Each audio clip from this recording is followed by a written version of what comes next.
Beginilah kondisi Strela 10 atau rudal pertahanan udara jarak pendek militan Ukraina yang alami kebakaran hebat.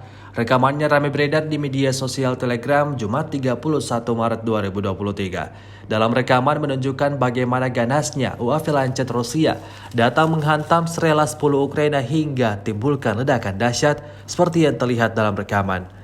Tidak diketahui pasti jumlah korban jiwa dalam peristiwa ini. Sayangnya dalam keterangan unggahan, tidak dijelaskan mengenai waktu dan lokasi kejadian.